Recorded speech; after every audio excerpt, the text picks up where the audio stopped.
When we take a look at flooding in America and its effects on communities, the people, and their homes, you have to look at Katrina first. And why was the Ninth Ward in New Orleans so disproportionately affected? How and why did the people and communities in New Orleans arrive there and ultimately stay in this flood-prone area of the South? The easy answer to this question of why did people end up here and why were they so affected by these floodwaters and the storm is Western colonization. And Western colonization is a process used by white European nations to conquer, settle, and exploit large areas across the world. This free labor, this slave labor, are the reasons for the expansion of the West and the wealth of the West today.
On the morning of August 29, 2005, Category 4 Hurricane Katrina made landfall.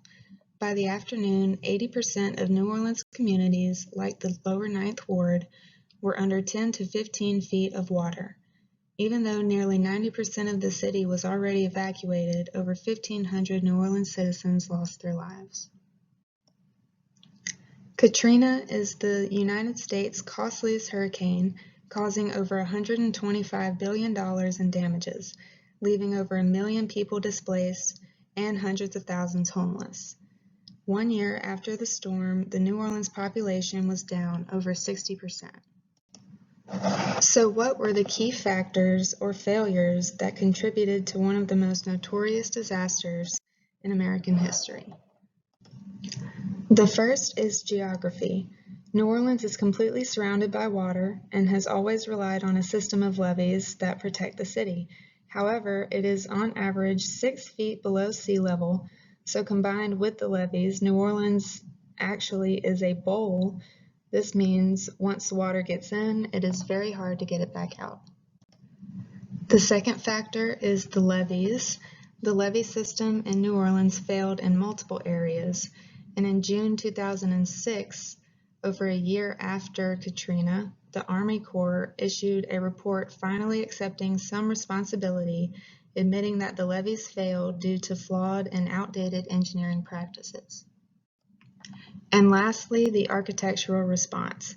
The Make It Right Foundation, sponsored by famous actor Brad Pitt, contracted 150 LEED Platinum homes across 14 architecture firms.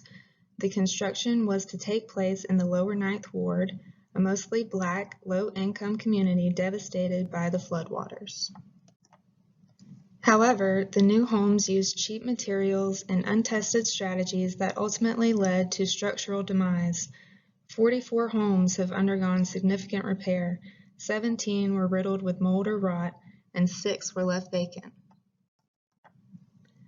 As architects, we want to stress the importance of this topic because architects build buildings, but we design for people. It is vital that we learn from past mistakes to avoid these failures at all costs.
Through our research on this topic, we wanted to provide you with some guidelines for architects to follow that will help in creating resilient communities. 1. Researching community demographics. 2. Working with community partners and organizations. 3. Involvement with community members. And 4. Implementation of design strategies. As we are all aware, architects design for people. So one of the first things that we need to do is learn more about the people in their community. Some of the items that we will take a look at is what's available in the community, learning the local culture, and mainly what are the needs for the community. While researching the New Orleans area, we had come across a few organizations that share the same goals of community resiliency. Connecting with these organizations is a great source of information and/or funding. I won't go into too much detail on each of these, but they all have the same mission to make New Orleans a more resistant community to flooding disasters. It is our responsibility to design for a wide range of users, and there's no better place to get this feedback than from the community members themselves. By asking specific questions, we can get a better understanding of what the community actually needs.